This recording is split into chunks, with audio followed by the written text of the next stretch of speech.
Monsieur le Président, Monsieur le représentant de la présidente du Conseil national des droits de l'homme de Côte d'Ivoire, Madame Blé Valérie, représentante du directeur des affaires civiles et pénales, la DACP, Madame Angama, je ne dirais pas chère épouse, puisque je m'appelle Angama aussi, Néouye Nadine, représentant la direction de l'administration pénitentiaire, Madame Anne-Catherine Claude, chef d'équipe gouvernance de la délégation de l'Union européenne en Côte d'Ivoire, Mesdames et Messieurs les avocats référents de l'ACAD Côte d'Ivoire, chers amis de la société civile, honorables invités, tout protocole respecté.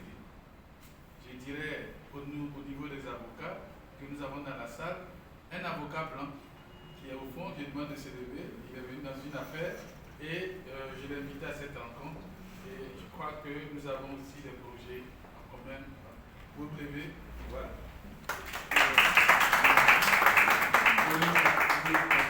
Vous aurez l'occasion tout à l'heure de vous laisser. Merci. Alors,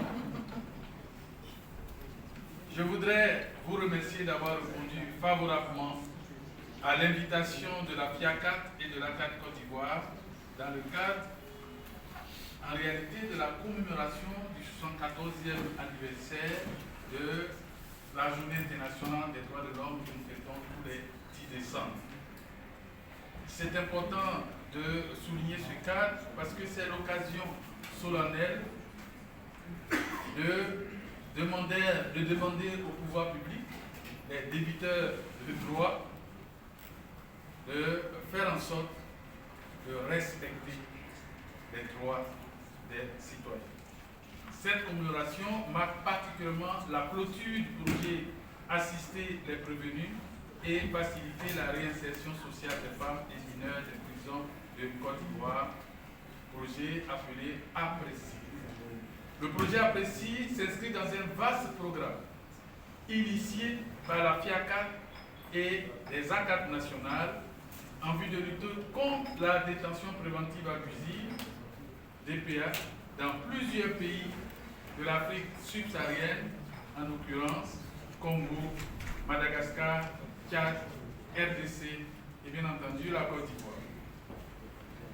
Depuis 2014, ce sont près de 8000 dossiers qui ont été traités et près de 5000 qui ont fait l'objet d'une décision de justice depuis le lancement de ce programme.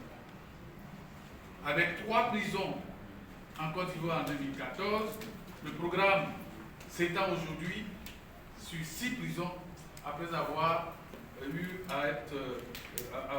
après s'être déroulé sur 10 prisons. Il vise à contribuer à la promotion et à la protection des droits des personnes et des groupes vulnérables que sont les détenus en attente de jugement et particulièrement les femmes et les mineurs à travers la lutte contre la détention préventive injustifiée dans 6 maisons d'arrêt et de correction.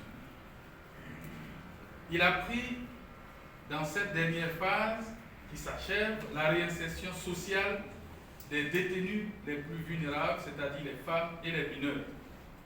Ce projet a été cofinancé par l'Union européenne, par la Fondation Open Society, par la Fondation ACAT France. Il est mis